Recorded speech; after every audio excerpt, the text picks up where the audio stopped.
The spoon clinked once against my coffee mug when my son leaned in and asked if I'd start paying rent. Still, I didn't answer. Just let the steam rise between us like all the years I kept this roof over his head. As the porcelain cooled in my hands, I heard his wife in the hallway whispering, "It's time she contributes." While their voices turned into numbers, I remembered every payment I made before he even learned how to sign his name. The same mug I'd bought when we closed on the house now sat heavier, as if even it knew who built this place. That's when I smiled and said, "You want rent? Then start packing. I already paid for everything you're standing on." All right, before we dive into this crazy story, do me a favor. Subscribe and tell us where you're watching from. The clink of a coffee spoon against porcelain echoed like a metronome in the still of Dorothy Macmillan's kitchen. Morning light filtered through the plantation shutters, striping the oak table where three mugs sat, two steaming, one untouched. Cameron leaned back in the chair she bought in 1991, the one with the faint scratch from Layla's high chair days, his legs sprawled wide, claiming space. He blew across the top of his coffee like he had something serious to say, but couldn't decide how to say it. Then, too casually, too rehearsed, "We've been thinking, maybe it's fair if you start contributing a little rent." Dot didn't blink.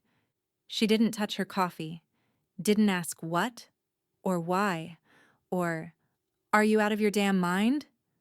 She just looked at him, calm, like a pond before a hurricane.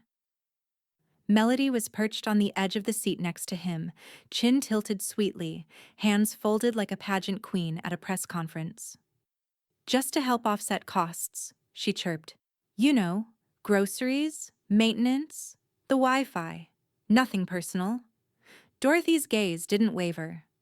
Her voice, when it came, was low and smooth. "You're asking me to pay rent? In my own house?" Cameron chuckled as if it was a joke, then saw her face and sobered. "Technically, we all live here now," he said. "And it's not really about ownership. It's about fairness." Dorothy's jaw worked once, just once, before stilling again. "You want fairness?" Cameron pressed on, emboldened. "I mean, we're pitching in. I painted the downstairs bathroom and fixed that leak in the guest room window. We figured a little financial contribution from everyone might make things more balanced." Melody smiled like a woman trying on sincerity. "And we're definitely not trying to offend you. It's just, with inflation and everything, you know how things are." Dorothy's silence stretched. Her fingers brushed the edge of her mug but didn't lift it. At the kitchen island, Layla had been scrolling on her phone, earbuds halfway in. The words sank in slowly. Then she froze. Eyes flicked up, uncertain, wide. She pulled one bud out. "Wait," she said softly. "Are you saying Grandma should pay you to live here?" Melody made a soft tsk sound. "No, no, honey. Not to us. Just to the house." "The house," Dorothy repeated. Cameron nodded. "Right. It's nothing personal." The clock ticked behind them, a dusty brass thing that hadn't chimed since 2009. Dorothy stood slowly, the wood of her chair creaking under its age and memories. She walked to the sink, poured her untouched coffee down the drain with measured grace, then rinsed the cup as if it were the only thing needing cleansing in the room. Still facing the window, she said, "This house was bought in 1983, paid off in full before you graduated high school." She turned. "I've weathered 6 recessions, 2 busted water heaters, and 32 Christmas dinners in this kitchen. I planted every azalea on that front walk myself. Your father died on that recliner in the living room, the one you think clashes with your new aesthetic." Cameron opened his mouth. Dorothy held up one finger. "You painted a bathroom." Silence. "I let you in because you said things were tight. Because family's supposed to hold each other up when things are hard, not drain each other dry the moment they see a way to profit." Melody's smile faltered. I Dot, we're just trying to be adults about this. No, Dot said, voice cool as tile. You're trying to be landlords. Layla looked between them, cheeks flushed, fists tight in her hoodie sleeves. She wanted to speak, but she didn't. Dorothy reached for a dish towel and dried her hands without looking at any of them. Then, evenly, you've got some nerve asking the woman who owns the deed to contribute. Cameron's tone changed, brittle now. So, what? You're saying no? Dorothy folded the towel, placed it on the counter. No, she said. I'm saying be careful what you think you're owed, before someone reminds you who really holds the keys. Melody's lips parted like she might argue. Then they heard it. A knock at the back door. Karen, carrying a bakery bag and the smell of cinnamon. She stopped when she saw the faces. And Dorothy? She just smiled. Karen stepped into the kitchen like she'd walked into a police interrogation. The cinnamon rolls steamed in their paper box, sweet air fighting to push out the tension. She blinked once, clocked Cameron's folded arms, Melody's stiff smile, Dot's eerie calm. Well, she said, setting the box down. This room smells like someone said something stupid. Dot's lips curved, just barely. Coffee? Karen poured herself some, uninvited. She'd been doing that for 40 years. Cameron rubbed the back of his neck. We were just having a little family talk. Karen arched an eyebrow. Sounded like a funeral talk from the driveway. Dorothy didn't answer. She disappeared down the hall for a moment, her slippers whispering against the wood. When she came back, she was holding a weathered leather folder, the kind with the metal corners and a faint smell of time. She placed it on the table, careful, deliberate, like she was laying down evidence. No one moved. Then she flipped it open, pulling out a single crisp document. The county watermark shimmered faintly under the morning light. Her fingers were steady. This, she said quietly, is the deed. Cameron shifted, confused at first. Mom, we weren't... She slid the paper across the table, stopping it right in front of him. Her name, Dorothy L. McMillan, sat alone on the ownership line, embossed with a blue notary stamp. I just wanted to make sure, she said, that nobody in this house was confused about who's actually paying rent and who never will. The quiet in that kitchen wasn't just silence. It had weight. The refrigerator hummed like distant static. Layla's breath hitched from her spot near the counter. Karen leaned forward, peering over her glasses. Still looks like your signature, Dot. It is. Dot tapped the corner with her nail. Your father and I bought this house in 1983, paid it off in full in 2007. Every shingle, every nail, every memory is ours. Not yours, not communal, not negotiable. Cameron tried for a smile, the kind that could maybe roll this back. We just thought... Dot's head tilted slightly. No. You assumed.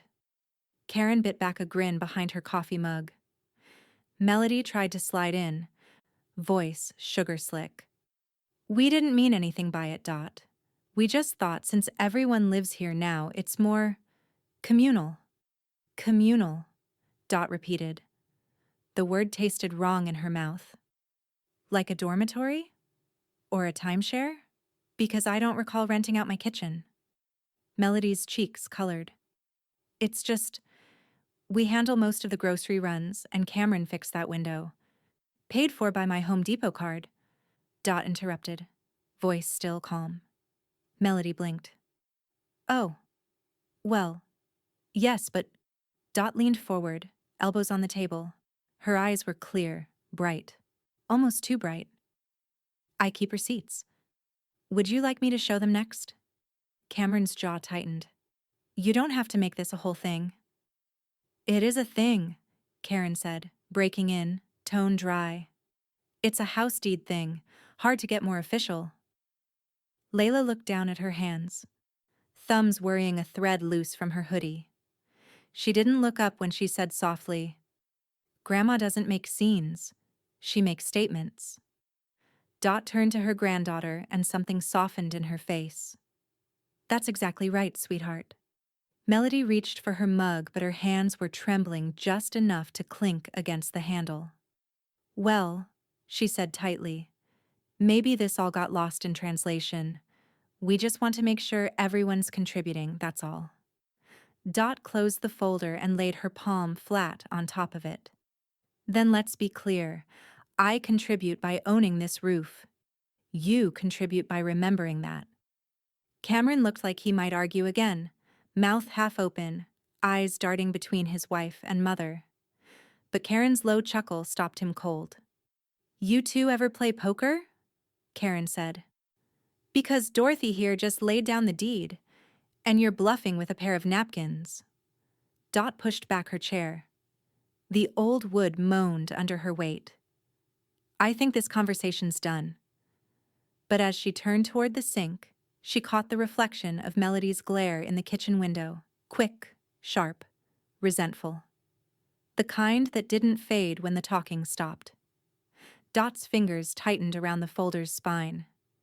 She slid it back into the drawer by the fridge, the one marked Utilities, though everyone knew that was where she kept more powerful things than bills. She exhaled once. Calm again.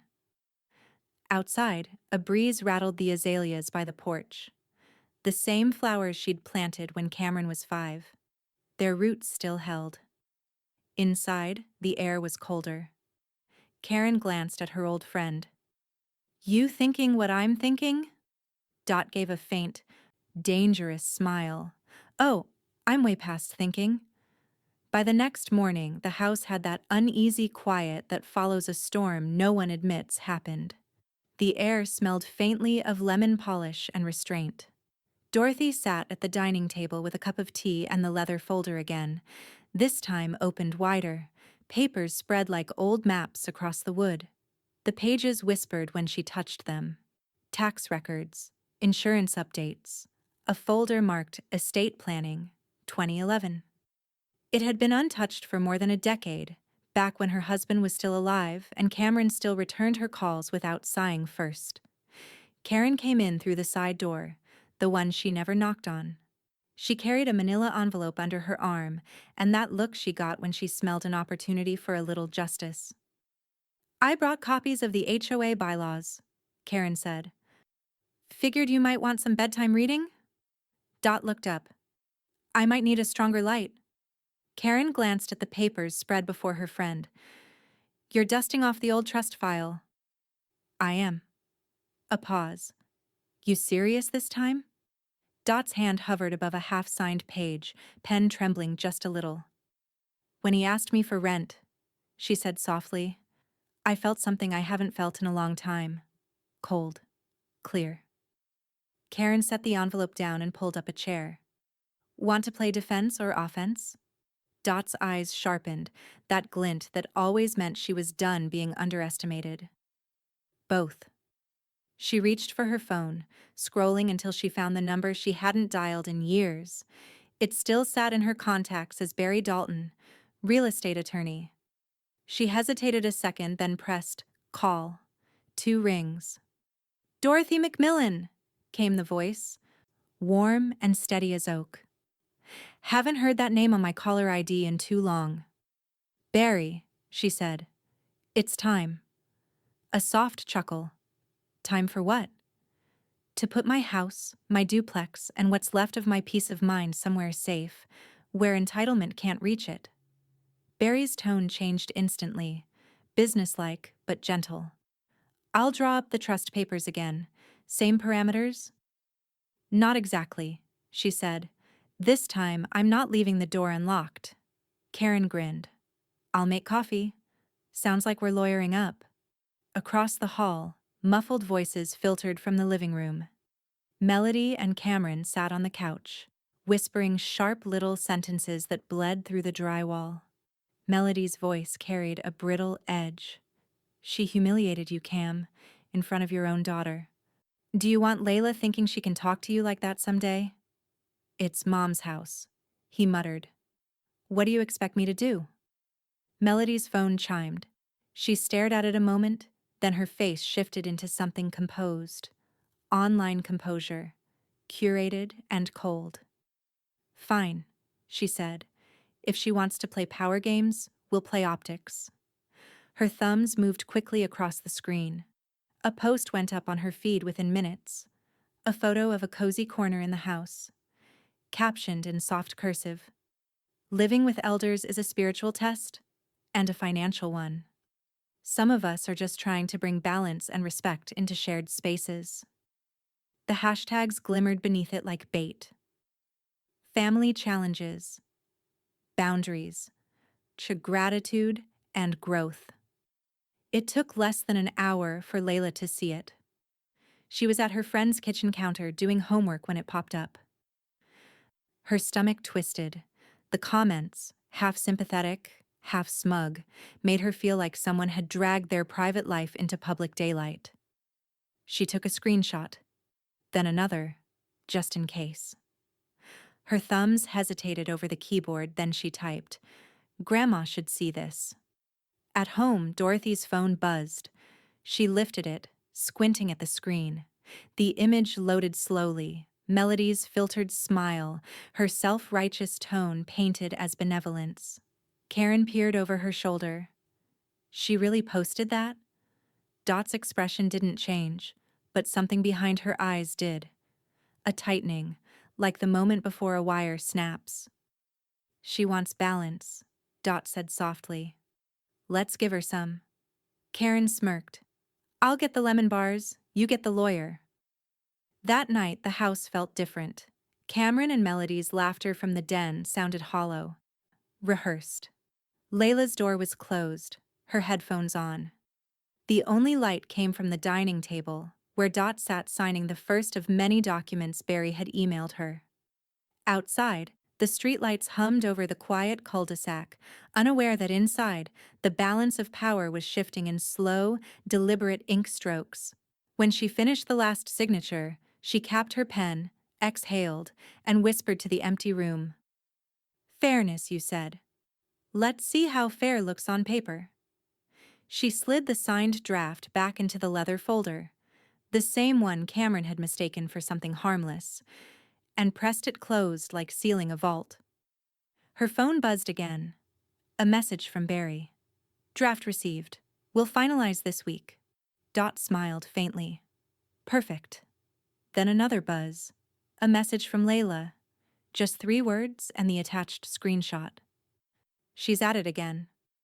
Dot's smile didn't fade. If anything, it sharpened. The scent of meatloaf filled the house by 6, thick and nostalgic. Onions caramelizing, ketchup glaze catching in the oven light. Dorothy hadn't cooked a full meal for everyone in weeks, and the sound of plates being set out seemed to put the household on edge. Even the dog next door had gone quiet, as if sensing the performance about to begin. She laid the table herself. 4 plates, cloth napkins, her mother's silver. The kind of setting she used when she still believed dinners could fix things. When Cameron and Melody came in from the living room, they paused like they'd walked into a museum exhibit. Something old, familiar, but dangerous to touch. Layla slipped in quietly behind them, earbuds dangling from her hoodie, her eyes darting between faces. She could feel the pressure radiating like heat. Dot poured sweet tea for everyone but herself. She took coffee. Black. Well, Melody said too brightly, this looks lovely. Smells like home. Dot smiled faintly. It is home. They sat. Forks scraped softly against china. For a few minutes there was only the sound of chewing and the hum of the refrigerator. Then, like a mosquito in summer, Melody's voice broke the silence. So, she said, I've been thinking, maybe we could put a little household budget board up in the kitchen. You know, just to keep track of things like utilities, groceries, who's covering what. Dot didn't look up. She cut a clean slice of meatloaf, her knife gliding through like silk. Do we not already keep track? Melody laughed nervously. Well, sort of. But it'd be nice to make things transparent. That way, everyone feels equal, accountable. Karen's voice echoed in Dot's mind. Defense or offense? Dot took a small bite, chewed slowly. Accountable, she repeated. That's a strong word for a family dinner. Cameron cleared his throat. It's just an idea, Mom. No need to read into it. Dot dabbed the corner of her mouth with a napkin. Oh, I don't read any more. I observe. That landed like a pin on glass. Layla stared at her plate, hiding a flicker of a smile. Melody tried again, tone sugar-coated. I just think if we all chip in, it'll feel more balanced. Even fair.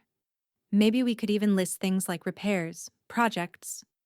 Like the bathroom painting, Dot said. Melody blinked. Exactly. Cameron seized on it, eager to move the spotlight. Actually, I had another idea. He leaned forward, elbows on the table, casual in the way people are before they say something foolish. We could rent out the guest room on Airbnb, just a few weekends a month, nothing major. Easy money, the market's hot around here. The knife paused mid-cut. Dot looked up, calm and deliberate. We could, she said. If we had a guest room. Cameron frowned. We do. The one down the hall. Dot tilted her head, voice soft as linen. Oh, that's right. I thought that was where you sleep. Melody laughed too loudly, trying to soften it. She's joking, babe. Right, Dot? Dorothy set down her fork. Do I look like a guest? The question hung there. Simple. Devastating. Cameron glanced at Melody, but Melody was already fiddling with her napkin, eyes darting like she wanted to rewind the last minute. Trying to lighten the moment, Melody forced a laugh. You? A guest? No. You're more like the house mascot. Layla's fork froze midair. Even Cameron winced. Dot smiled politely. A perfect, practiced smile. The kind she used at funerals and bank meetings. She lifted her knife again and began to cut the next piece of meatloaf, slow and steady, like precision work. Karen would have called it surgical. The clock ticked. No one breathed for a moment. Then Dot said softly, Mascots usually wear costumes, but I don't recall putting on anyone else's colors. Melody laughed again, but it faltered halfway through. Dot sipped her coffee. You know, she added, when your father was alive, he used to say a home tells you everything you need to know about the people in it, especially when they start calling it theirs. Cameron pushed his plate slightly away. Mom. She didn't look at him. Her gaze was fixed somewhere past them, maybe at the empty chair where her husband once sat, maybe at a future she was already rearranging in her mind. Layla broke the silence, voice barely above a whisper. Grandma, the meatloaf's really good. Dot looked at her then, her expression softening for just a heartbeat. Thank you, sweetheart. The moment passed. The air thickened again. From the counter, Dot's phone buzzed. Once. Twice. She reached for it without breaking eye contact with Melody. A preview flashed on the screen, Barry Dalton's name, and the subject line, Draft finalized. Dot pressed the screen dark again, tucked the phone face down beside her plate. Well, she said, tone smooth as glass. Dinner's over, but I think the main course is just beginning. By morning, the smell of last night's meatloaf was gone, replaced by the sterile scent of printed paper. The dining table had transformed into something else entirely. Not a family gathering place anymore, but a war desk. Dot sat at the head of it in her robe and reading glasses, laptop open, printer humming beside her. Stack by stack, the new document slid out, warm and final. Karen sat across from her, hair in curlers, sipping coffee from a mug that said, Don't test me before 9 a.m.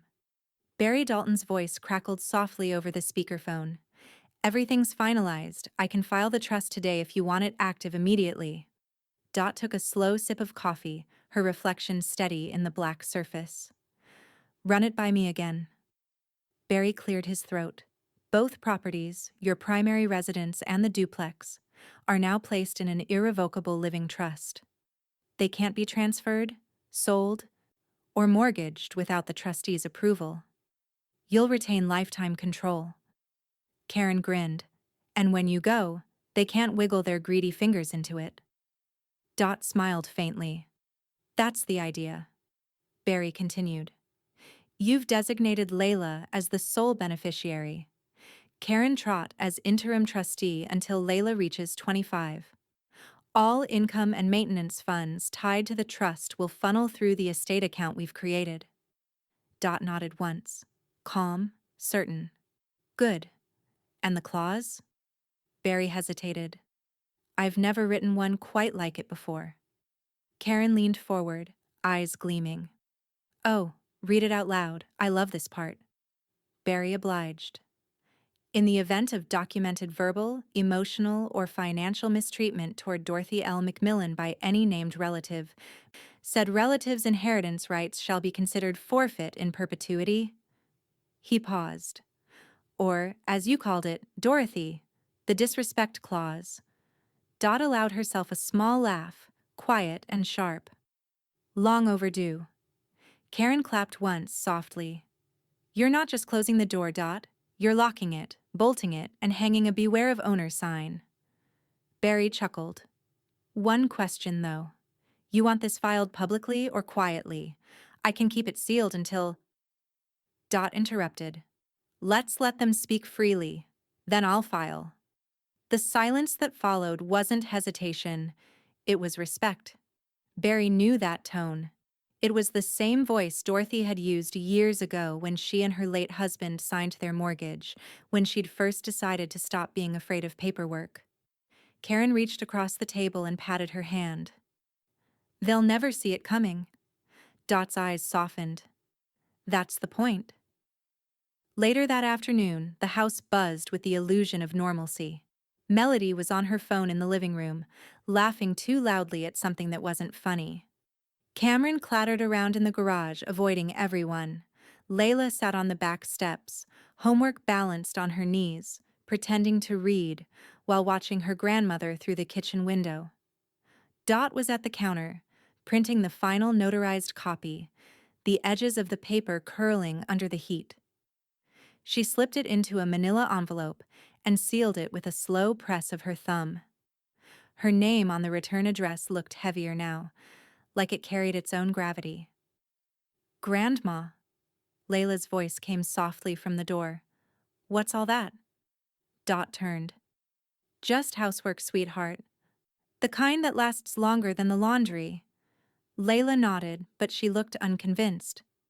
You're doing something big, aren't you? Dot smiled. I'm doing something right. Layla lingered a moment longer. Mom and Dad, they don't talk about you nice when you're not in the room.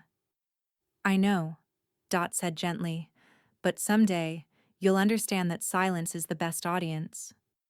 Layla frowned. That sounds lonely. Dot paused. Sometimes it's peaceful.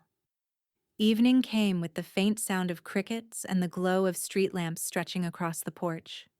Karen had gone home, but Barry had texted once more. Documents ready for recording first thing tomorrow. Dorothy stood in front of the hall mirror, the sealed envelope in her hands. For a long moment she studied her reflection. The steady woman who'd built everything these walls held. And the one who now guarded it alone. From the living room came Melody's voice, brittle and syrupy. Cameron, maybe if we got Mom to refinance, we could... Dot didn't wait to hear the rest. She walked to the front door, purse in hand, keys jingling. Outside, the night air was crisp and clean, the kind that made decisions feel final. She climbed into her old Buick and drove toward the courthouse, the envelope sitting on the passenger seat like a co-pilot. Barry was waiting by the filing counter when she arrived. His gray suit looked freshly pressed, his eyes knowing. Ready? He asked. Dot slid the envelope across the marble counter. More than ever. He smiled. Then it's official. As the clerk took the paperwork and stamped the first page with a heavy thunk, Dot exhaled, slow and deep. Not relief, but release. Everything you built is protected now, Barry said. They can shout all they want, they'll never touch it. Dot turned toward the glass doors, her reflection fractured across their panels. That's fine, she said quietly. Let them shout. The walls can take it. Sunday mornings used to belong to calm. Coffee, crossword, the sound of the paper sliding off the driveway. But not anymore.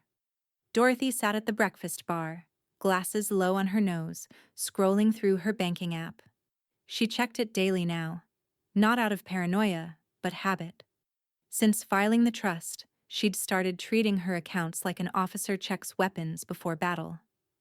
Everything was as it should be. Electric bill, HOA dues, grocery debit. Then one line made her thumb stop cold. Hearth and Loom Boutique, 4/17/223. The date? Yesterday. The card? Hers? The store? Uptown Dallas. High-end home decor. Her jaw set. Across the kitchen, the morning sunlight caught the brand new curtains framing the patio doors. Creamy linen with hand-stitched hems. Not her color, not her style.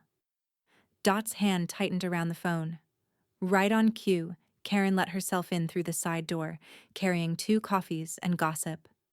"Morning, soldier," she said, sliding one mug her way. "What's the battle plan today?" Dot didn't look up. "Reconnaissance." Karen raised an eyebrow. "Translation?" Dot turned the screen toward her. Karen squinted, then laughed, the kind that ended in a snort. "Let me guess. For the house?"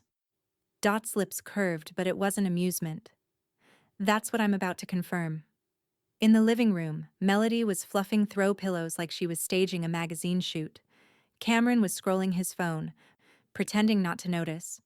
Dot's heels clicked once on the hardwood, then stopped. "Lovely curtains," she said, her voice level, almost gentle. "Custom, I imagine." Melody looked up, caught off guard. "Oh, yes, I found them on sale yesterday. The space needed softening." Dot nodded, slow. "And the 4/7 charge on my card. That was softness, too?" Melody's smile froze. "Oh, that. We thought you were okay with it. I mean, it's for the house. You said you wanted it to feel refreshed." "You think a lot," Dot said evenly. "You know very little." Cameron shifted uncomfortably. "Mom, come on, it's just curtains." "Bought without permission? With my money." He stood up, defensive now. "We live here too. You can't keep acting like every decision needs your stamp of approval." Dot turned, locking eyes with him. Her calm was surgical. "This isn't a democracy, Cameron. It's property ownership. The difference is notarized." Karen, still by the doorway, took a slow sip of coffee. "Want me to grab popcorn or a calculator?" Dot ignored her. "You'll be reimbursing me," she told Melody. Melody gave a soft, nervous laugh. "That's a little harsh, don't you think?" "No," Dot said, turning toward the hall. "It's exact. And I like exact." By noon, the curtains were gone, boxed and sitting by the front door with a return label. Melody had stopped talking altogether, her silence the kind that seethed. Dot sat at her desk with her laptop open and phone pressed to her ear. "Barry?" "Here," his calm voice replied. "What's the latest?" "There's been a small, unauthorized withdrawal." "How small?" $417.23. A soft chuckle. "Petty theft? Meet paper trail." "Can we document it?" "Already done," Barry said. "We'll classify it as financial misuse. Add it to your trust file. I'll draft a brief affidavit noting all prior household expenses that were charged without consent. Once it's logged, it becomes legal record." Dot exhaled. "Perfect. I'd like every cent accounted for before I start counting sins." Karen leaned against the counter, flipping through the newspaper. "You're building quite the case file, Dot." Dot smiled faintly. I'm building memory insurance. Around dusk, the sound of voices drifted down the hall again. Melody's brittle tone, Cameron's low mutter. She's overreacting, Melody hissed. Who does that? Files legal papers over curtains? Just ignore her, Cameron said, though his voice lacked conviction. She'll calm down eventually. Dot stood just beyond the doorway, unseen, calm, listening. Her phone buzzed in her hand, a text from Barry. Affidavit filed, expenses logged. Consider them on record. Dot smiled, a slow, private thing. She slipped the phone into her pocket, stepped back into the kitchen, and started humming. Low, tuneless, but steady. Karen watched her, head tilted. That's a new song? Not new, Dot said. Just one I haven't needed in a while. She paused, looking toward the hall where Cameron and Melody's shadows moved under the light. Barry says every theft leaves a fingerprint, she murmured. Let's see how many they leave before I stop counting. The next Thursday came dressed like peace. Bright, harmless, forgettable. But Dorothy had learned that peace in that house always arrived wearing someone else's intentions. By 10 a.m., she was out back pruning her roses when she heard the sound. A dull thump from inside, followed by the low hum of voices. She didn't hurry. She finished clipping a branch, brushed the petals from her gloves, and went inside. Cameron was sitting at her kitchen counter with his laptop open, his fingers tapping too fast for casual use. The glow from the screen reflected in his glasses. Morning, she said, setting her gloves down. He jumped slightly. Hey, Mom. Just checking something for you. On my computer? No, mine. His voice was too bright, like someone overselling innocence. I was trying to log into the county property site, the one with tax info. Just wanted to make sure you weren't getting overcharged. Dot's silence was surgical. She pulled a chair out and sat across from him, folding her hands. And what username did you use for this generosity? Cameron hesitated. Yours. But it's all public record, right? I just needed the login to confirm the parcel data. She reached across the table, turned the laptop gently so the screen faced her. The site displayed in bold red, access denied, unauthorized attempt logged. Dot smiled. Public record doesn't require a password, dear. You must have been trying to open something private. Cameron closed the laptop with a soft snap. Mom, come on, it's not a big deal. I was just making sure things were in order. Oh, they are, she said. They're more in order than you realize. Her phone buzzed on the counter. She didn't even look. She knew who it was. Dorothy. Barry's voice came through, steady and calm. You were right. Someone tried to access your deed records this morning using your full name and birth year. Basic phishing attempt. I flagged it. Cameron's face blanched. You called Barry? I didn't need to, she said. He called me. She turned away, already typing something on her phone. While I'm at it, let's simplify a few other things. Within 20 minutes, Dot had changed every password she owned. Bank, utilities, property accounts, two-factor authentication, a new passcode for her phone. Karen, who'd arrived halfway through the spectacle with her usual coffee and curiosity, leaned against the counter, watching. You're locking up the castle, huh? Dot nodded. Tight enough that even the mice need ID badges. Karen grinned. Wish I could see their faces when the Wi-Fi goes dark.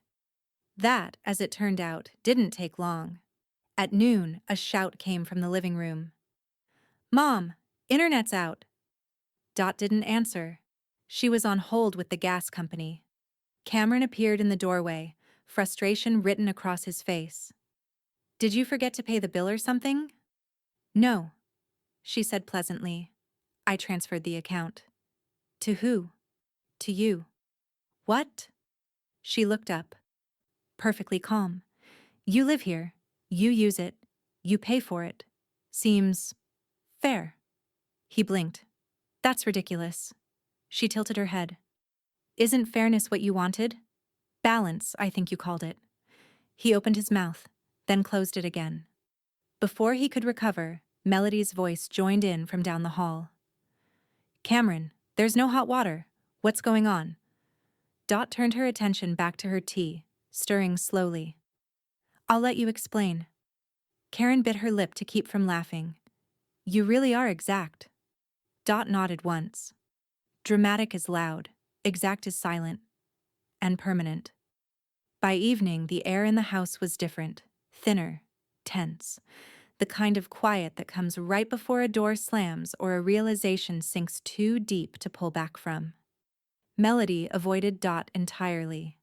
Cameron kept pacing, phone to his ear, trying to sort out billing confusion. Dot sat in the recliner by the front window, watching the sky fade from gold to indigo. Her phone vibrated once more. Barry again.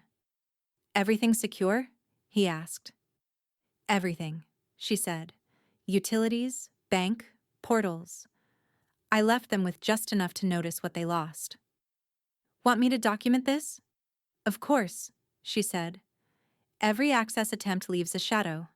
Shadows are useful. Barry chuckled softly. Remind me never to owe you money. Just don't use my birth year as a password, she replied, and hung up. Later that night, Cameron passed her in the hall. His voice was low, bitter. You're being dramatic, you know that? Dot stopped, turned. The hallway light cast a thin line across her face, catching the faint smile that wasn't humor at all. No, she said. I'm being exact. She walked past him, leaving him standing in the half-dark, the silence closing around him like consequence. Saturday mornings in Cedar Creek were a social sport. The town market thrummed with small talk, produce, and people who pretended not to gossip. Dorothy liked to go early, before the air filled with chatter. But that morning she came late, and walked right into the kind of conversation that peeled politeness off like old paint. She was at the honey stand when she heard Melody's voice, bright, syrupy, performative. It floated from the next aisle, carrying just far enough to be overheard. Oh yes, we're running the house now, Melody said to a neighbor, her tone dripping with self-importance. Dorothy's sweet, but she's older, you know? It's basically ours in spirit at this point. We handle everything. The neighbor, a woman Dot recognized from the HOA newsletter, murmured an uncertain, "Oh?" Melody leaned in, voice soft but smug. We've been modernizing. She just doesn't get today's pace. Online billing, property management, all that. She's lucky we're around. Dorothy didn't move at first. She let the words hang there, sinking like ice in water. The honey jar in her hand suddenly felt heavier. Karen, browsing nearby at the flower booth, caught her friend's expression and followed her gaze. Her eyebrows shot up. That little sugar-glazed viper, she muttered. Melody laughed again. Anyway, we'll probably take over the property stuff soon. It's really a family transition thing. Spiritually, it's ours already. Karen stepped closer to Dot, voice low. Should we tell her what spiritually evicted means? Dot's lips curved into a quiet, dangerous smile. Not yet. Let her preach a little longer. They lingered just long enough to hear Melody pivot to bragging about managing household finances before walking away, Karen shaking her head. That woman's writing checks her soul can't cash, Karen said. Dot placed the honey jar in her basket, calm as ever. Then I'll make sure the bank closes early. That afternoon, the house was silent except for the steady click of Dorothy's typewriter keys. She preferred it to her computer for certain tasks. The sound of each strike grounded her. On the desk lay a half-drafted letter. Its header was clinical, legal, and cold. Notice of cohabitation termination. The first line read, pursuant to Section 92 of the Texas Property Code, This notice serves to inform you that your current right to occupy the premises located at 414 Cedar Ridge Drive is hereby rescinded, pending restructured tenancy agreement or voluntary vacate. Karen, perched on the arm of a chair, sipped tea and watched. You're really doing it. Dot didn't look up. She said it's theirs in spirit. I'm about to test how far spirits can stretch. Want me to proofread? I already did. Dot fed the next page into the roller. And I sent a copy to Barry. He's drawing up the rental terms. Karen grinned. Eviction with interest. I like it. That evening, Dot sat on her porch as Barry arrived in his tan sedan, briefcase in hand. He climbed the steps with his usual unhurried grace. I got your draft, he said, taking a seat beside her. Legally, you're within full right to evict. You could have them out in 30 days flat. Dot nodded, her gaze on the darkening horizon. And if I don't want to? Then, Barry said, you raise the rent. Triple it if you want. Make them choose between humility and homelessness. Dot smiled, that small, knowing curve that had returned to her more often lately. Let's do both. Barry blinked. Both? She folded her hands in her lap. File the termination notice, formal, notarized, but add a revised tenancy clause. They can stay if they pay. Barry chuckled softly. Poetic and merciless. You're an artist, Dorothy. Karen appeared in the doorway, holding a plate of cornbread. You should have seen her face at the market, Barry. The woman's halfway to sainthood in her own head. Barry smiled. And soon she'll be halfway out of this house. Inside, the living room glowed in the soft lamplight. Melody was scrolling through her phone, humming, unaware of the storm dressed in manila folders gathering on the porch. Dot watched her through the window for a long moment, her reflection merging with Melody's, the owner and the pretender sharing the same pane of glass. Karen's voice broke the stillness. When do you plan to hand it to them? Dot looked down at the freshly signed notice in her hand. The ink shimmered faintly in the light. When she tells the next person she runs this house, she said, I'll prove her right. Karen frowned. How's that? Dot smiled. She'll be running, just not the house.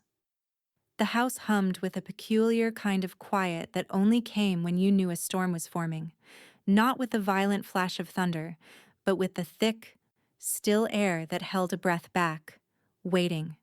It had been 2 days since Dot had dropped the legal bombshell on her family. The notice of cohabitation termination sat with Barry, ready to be delivered at just the right moment. She had already finalized the revised rental terms, the ones that would reset the power balance completely. A sharp reminder that her house, her rules. Dot sat at the kitchen table, her hands steady as she placed the final envelope on the surface. The thick weight of it a quiet statement. She had printed the documents herself, the crisp paper perfectly folded. Everything was in order. Just as she finished, she heard footsteps in the hallway. Cameron's shadow passed by the kitchen door, a subtle thing, but it carried the kind of tension that no family should have in the air. He entered the room with a cautious step, his face tight but trying for that easy smile, the one that had always worked when he wanted something. Mom, he began, his voice just a little too controlled. We need to talk. Dot didn't look up. About what, dear? Cameron hesitated. His eyes flicked to the envelope on the table. The weight of it hit him instantly. His jaw clenched, but he tried again, his tone pushing for calm, though the strain was palpable. About the letter, the termination. Dot placed her hands neatly on top of the envelope, her gaze never leaving him. She could feel the air between them shift. What about it? He leaned forward, the words coming in a rush. You can't be serious, Mom. Kicking us out over curtains and some little misunderstandings. We've been here for years. She finally looked at him, her expression cool, measured. Your years of being here are counted in my terms, Cameron, not yours. Cameron recoiled at the quiet sharpness of her words. His voice faltered slightly. But, you're really going to do this?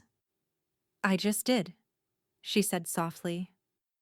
For a moment there was nothing but the faint ticking of the kitchen clock, like it too was waiting.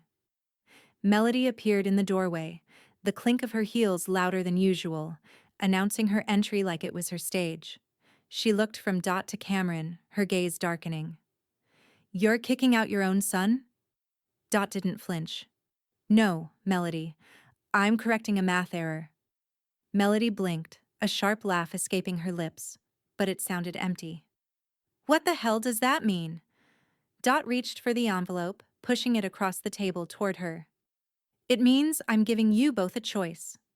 Melody grabbed the envelope, tearing it open with a kind of defiance that only masked her rising panic. As she read the rental terms inside, her face went from confusion to disbelief. $2,800 a month? She sputtered. And back fees? For this house?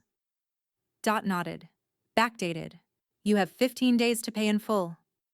The room went still, the gravity of the numbers sinking in like stones.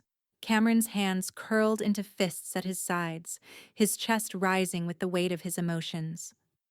You can't seriously expect us to come up with that kind of money, he muttered.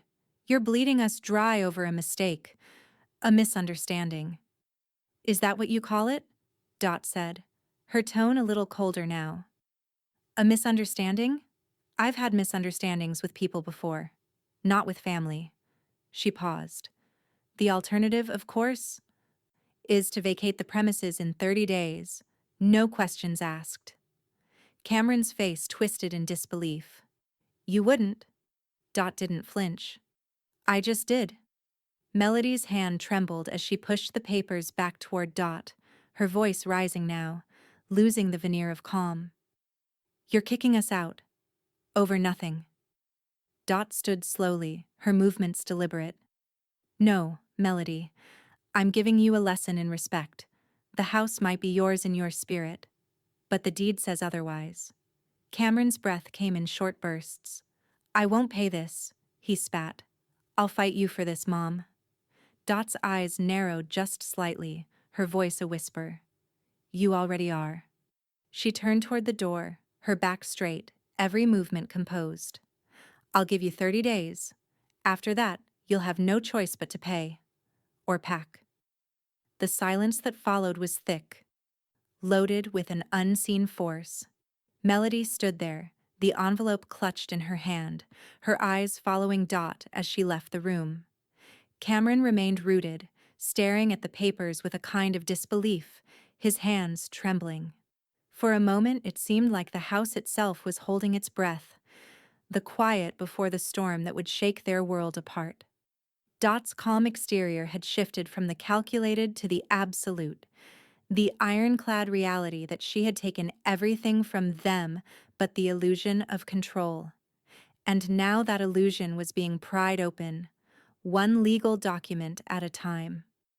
The kitchen was quiet when Melody entered, the kind of silence that presses down on you like a weight. Dorothy stood at the counter, wiping her hands on a dish towel, but her movements were sharp, deliberate. She wasn't cleaning. She was marking time. Melody, as usual, didn't like the quiet. She broke it with a sharp, bitter laugh. You know, she said, her voice taut with something Dorothy hadn't heard in it before.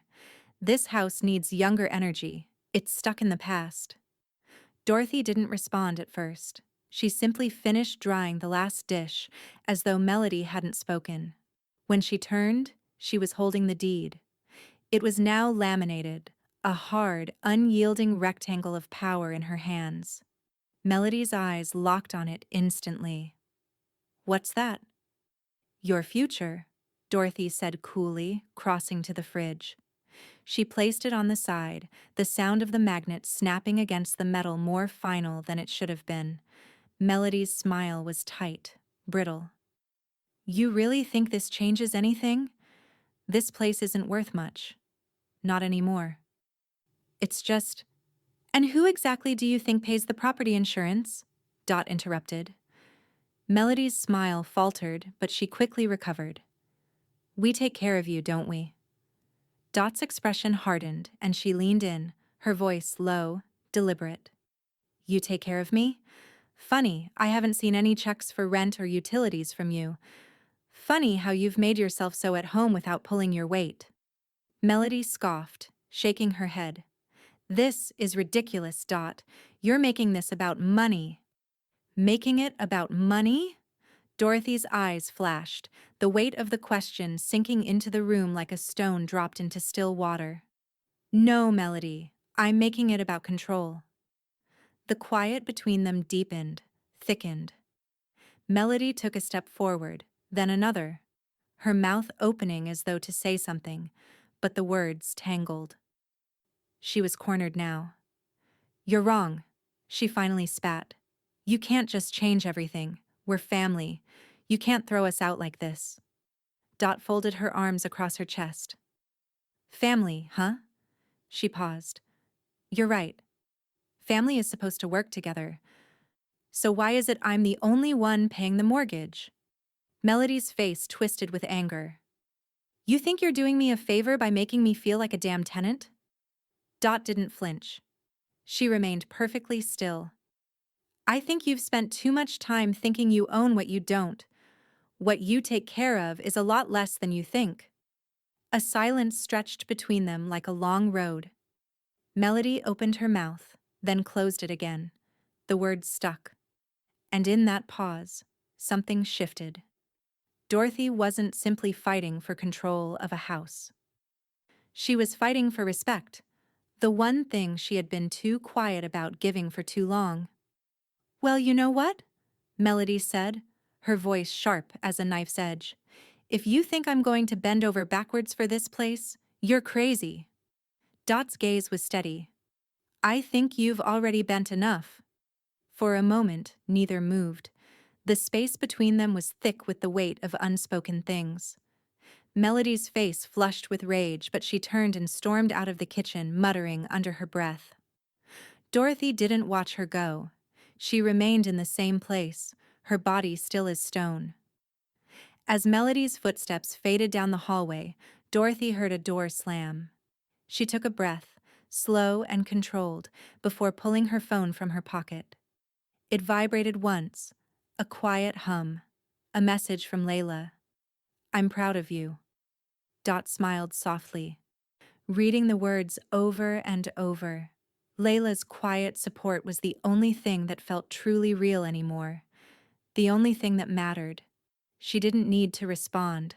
The message was a mirror of what she had been building all along.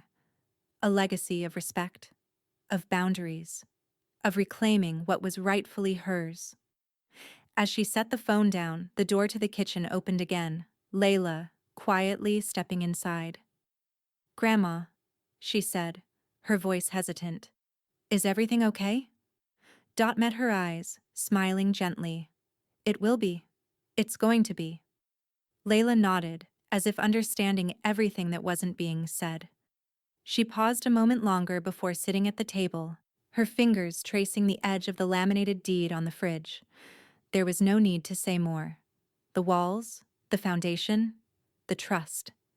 Everything that mattered had been set into motion. And now, it was theirs.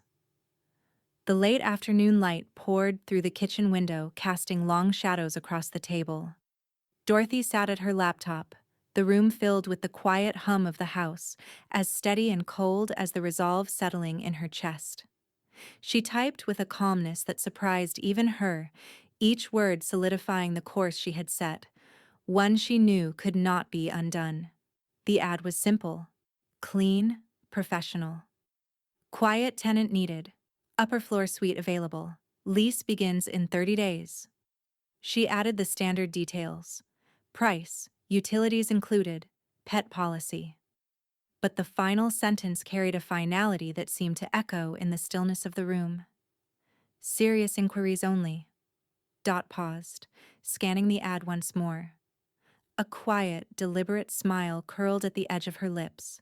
Then, with a single click, she posted it, the confirmation flashing on the screen, as if the weight of her decision had been validated in that small, glowing moment.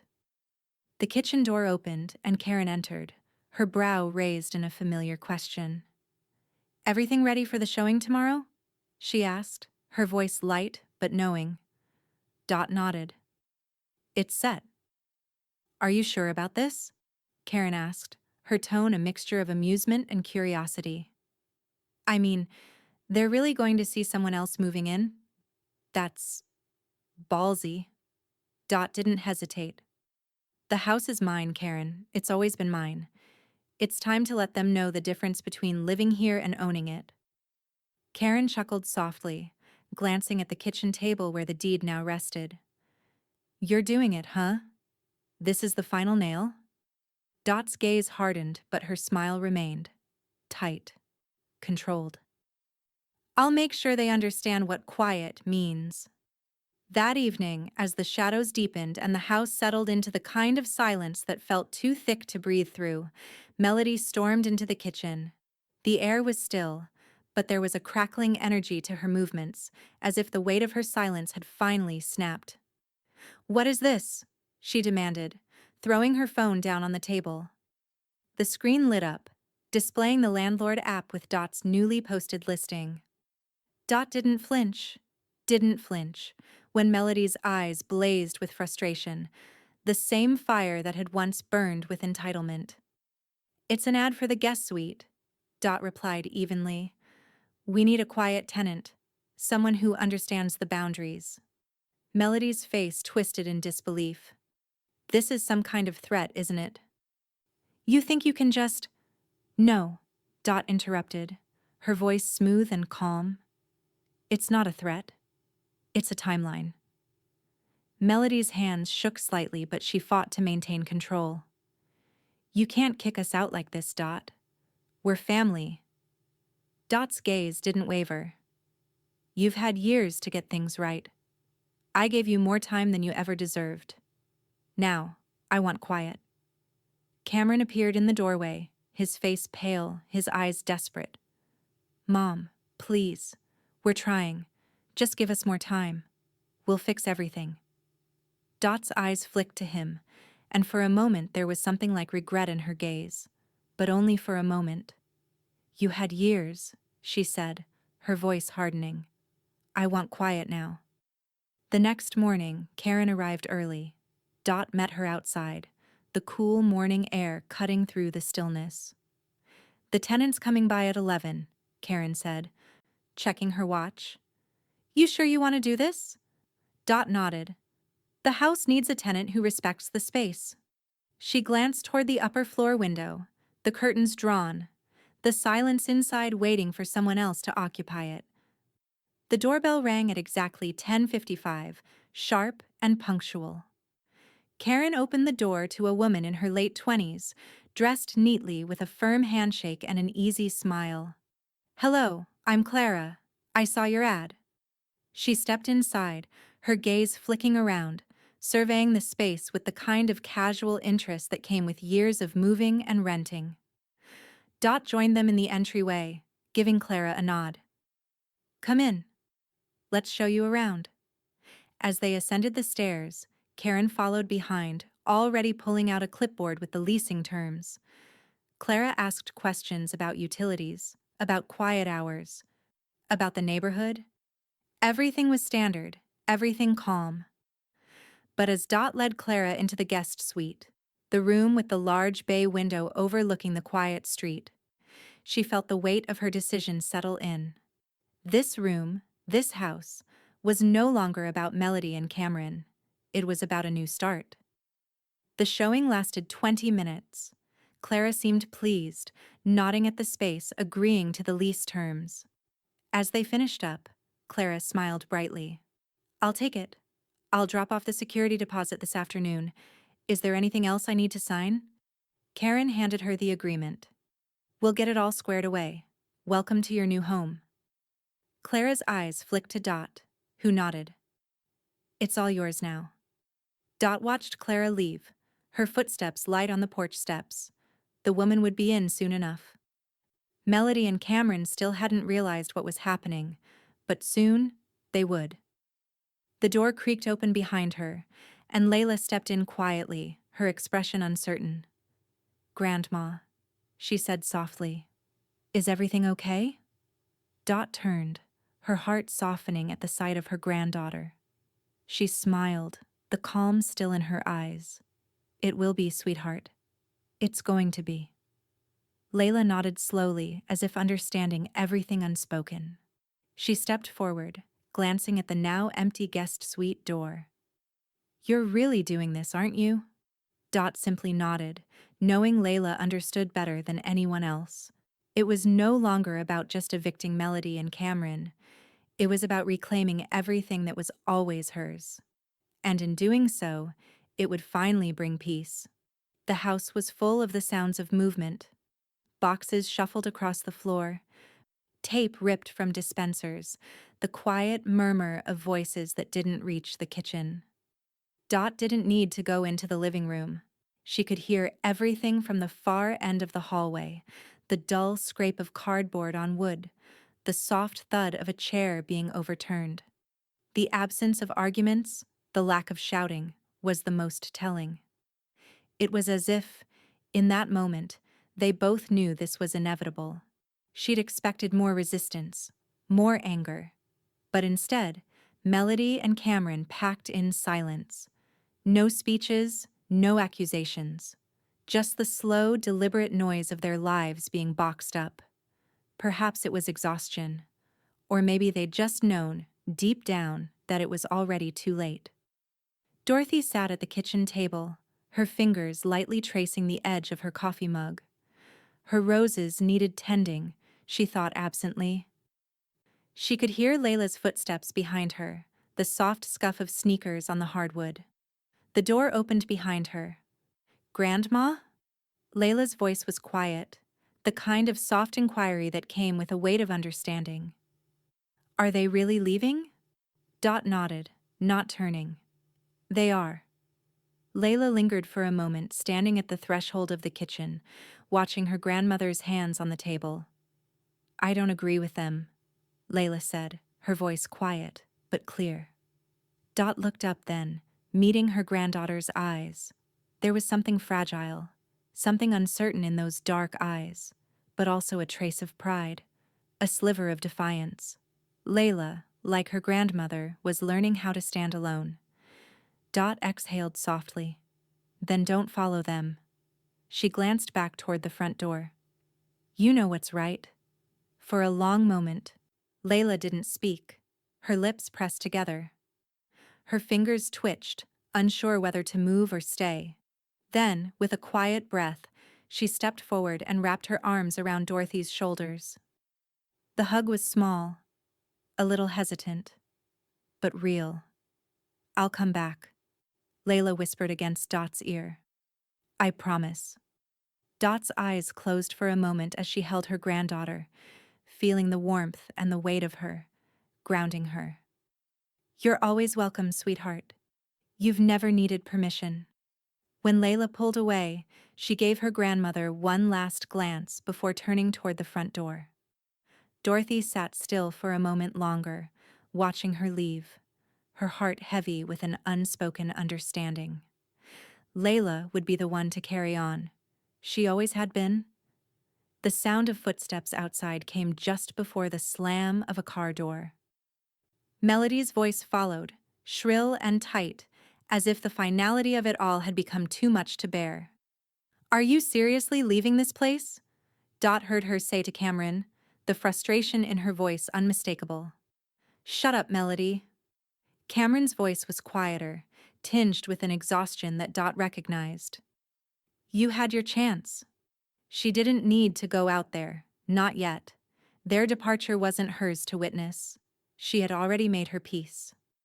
A few minutes later, Dot stepped out onto the front porch, the evening air still and cool against her skin. The old oak tree by the driveway was just beginning to shed its leaves. The quiet weight of the house settled in around her, and she couldn't help but feel something shift.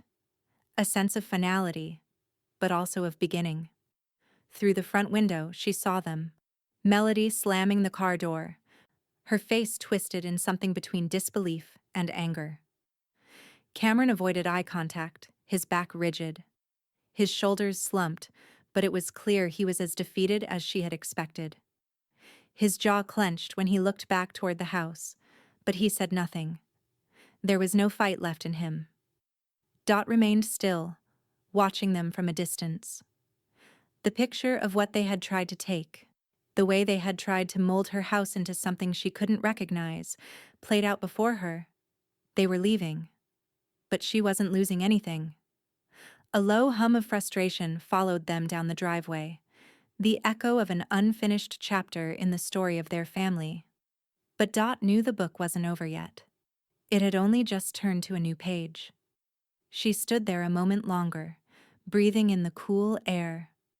When she turned back toward the house, she found herself smiling, the kind of smile that comes with acceptance, with clarity.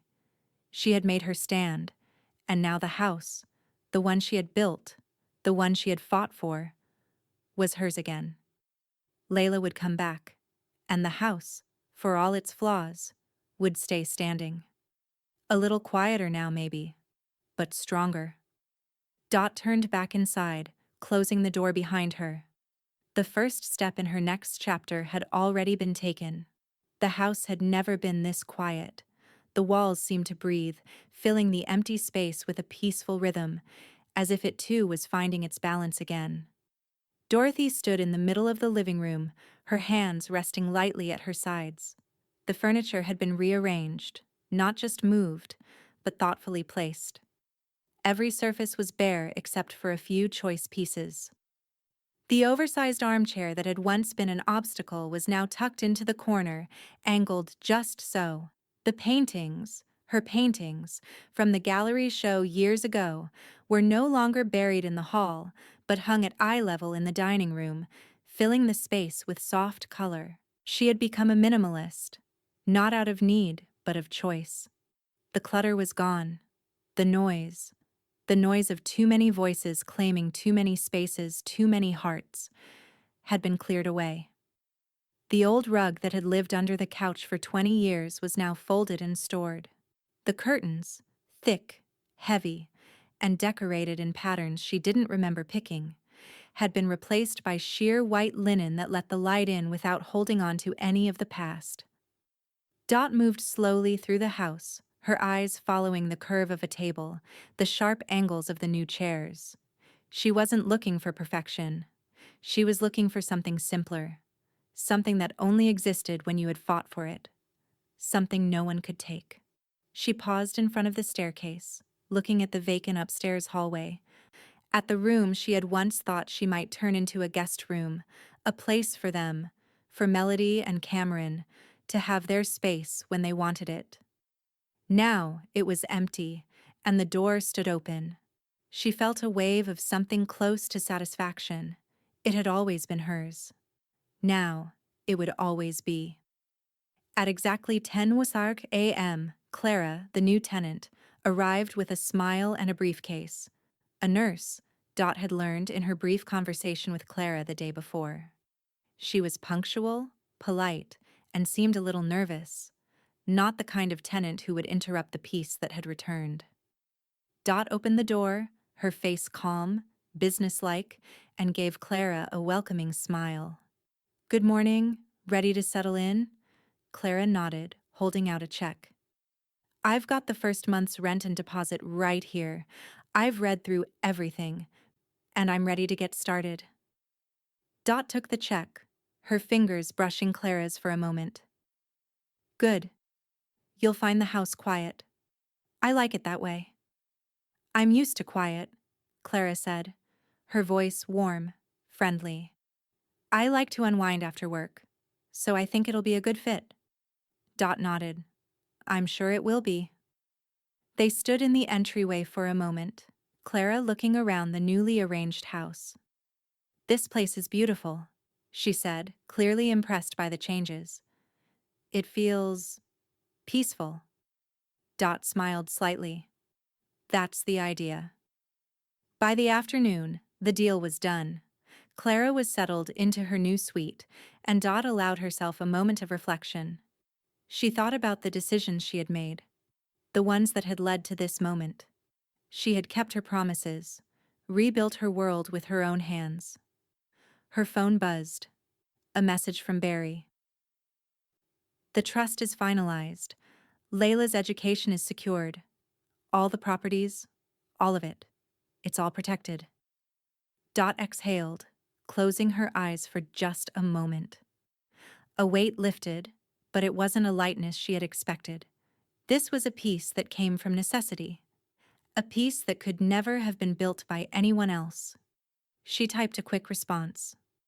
Thank you, Barry. This chapter is closed. Later that evening, Dot sat outside on the porch, the cool evening air stirring the leaves on the oak tree. The neighborhood was peaceful now. The world was still. Her phone buzzed again. But this time it wasn't from Barry. It was from Cameron. We were just stressed. Sorry if we pushed. She read the message twice. The words just letters on a screen. He'd never been good with apologies. This was no different. Dot set the phone down slowly. Her eyes focused on the horizon. The house behind her was quiet, the weight of it anchored in the ground she'd fought for. It wasn't perfect. It wasn't what it had been, but it was hers. Her hands folded neatly in her lap, and she glanced up to the sky as the first stars began to appear, one by one, breaking through the quiet dark. She was no longer waiting for anything to change. She had already changed it all. The world outside had moved on. And now, for the first time in a long time, so had she. The house was still, but the silence was no longer suffocating. Dorothy sat at her desk, the papers spread out in front of her, each one heavier than the last. The lamp on the corner of the table flickered, casting a soft glow across the pages, her final amendments, her legacy.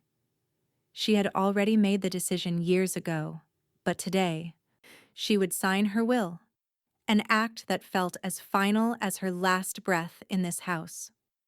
The house that had been built on hard work and quiet strength. The house that had once been a home and was now only a memory for her children. She had given them more chances than they had deserved, but now they would not see a single piece of what they had tried to claim. The weight of that decision settled into her chest, steady and unyielding. The will sat in front of her, the ink still fresh on the page. She read through the terms again, her hands steady but her heart heavy. The house would stay in trust, irrevocable, beyond Cameron and Melody's reach. All their claims, their entitlement, were nullified. She wouldn't let them destroy what she had built. The changes had been simple but necessary. Layla, the one person who had never asked for anything from her but respect, was named as the sole beneficiary. A clause had been added. After college, Layla would have the option to live in the house, but only if she understood what it meant to hold the foundation, to take the weight of what Dorothy had built.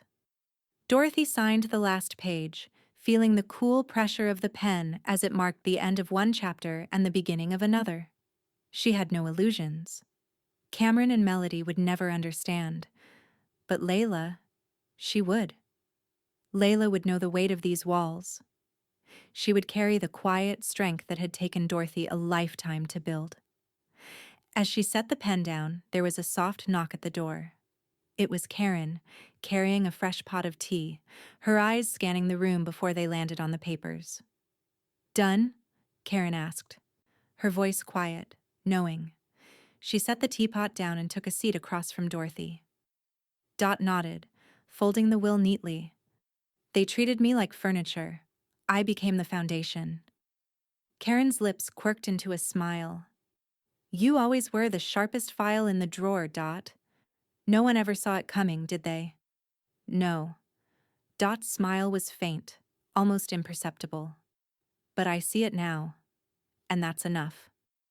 She leaned back in her chair, her eyes distant for a moment. The house around her felt different now, more like a place of her own design, more like the fortress she had always needed. She had laid down the final stone, and now it would hold. The foundation was solid. The evening passed quietly, with Dot and Karen sipping tea in comfortable silence. The air outside grew cooler, the stars starting to emerge above, a canvas of possibility stretching out before them. Then, the phone buzzed, pulling Dot back into the present. It was a message from Barry. "The trust is officially recorded. Layla's education fund is secured. You're protected." Dot smiled. "It's all in place," she murmured, her gaze still on the phone screen. Karen raised an eyebrow. "What's the next step?" Dot's smile deepened. "Now, we wait." The next morning, Dot was sipping coffee at the kitchen table when the HOA newsletter landed in her inbox. She clicked open the email, her eyes scanning the familiar layout. Updates on local events, reminders about lawn care. But at the top, there was something new. Senior Homeownership Leadership, Dorothy McMillan's commitment to community. She leaned in closer, reading the piece that featured her. It was a quiet recognition from the community, something she had never asked for but always deserved. She felt a slow wave of satisfaction, the kind that only comes from knowing you've finally been seen. Karen came in just as she finished reading, looking at the screen over Dot's shoulder. "Well, look at that. Your name's in lights now."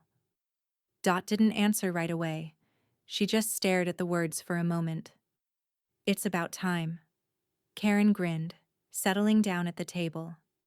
"Not everyone gets to be a legend, Dot. But you? You've earned it." Dorothy chuckled softly, setting the phone down. "I've earned a lot of things." The quiet of the house filled the space around them again, and for the first time in a long while, it felt like the right kind of quiet. The quiet of a woman who had fought for everything she had. And won.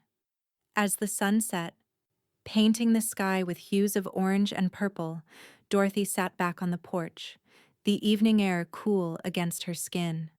The trees swayed gently, and she could hear the faint sounds of the neighborhood. A dog barking in the distance, the low hum of a car passing by. The world continued, just as it always had. But now, everything felt in its place. Layla would come back. The house would wait for her. The weight of it, the legacy of it, was solid. Secure. And in the peace that followed, Dorothy let herself smile. For once, there was nothing left to fight. The morning light filtered softly through the kitchen window, casting golden beams across the counter. Dorothy stood at the sink, her hands moving slowly as she watered the plants that lined the windowsill. The gentle hum of the world outside was muffled by the calm inside the house, where the quiet was no longer filled with tension or regrets, but with the kind of peace that only comes after battle.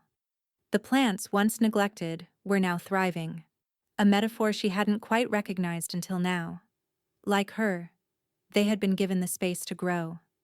She paused, looking at the lush greenery, the vivid blooms, the life that surrounded her now.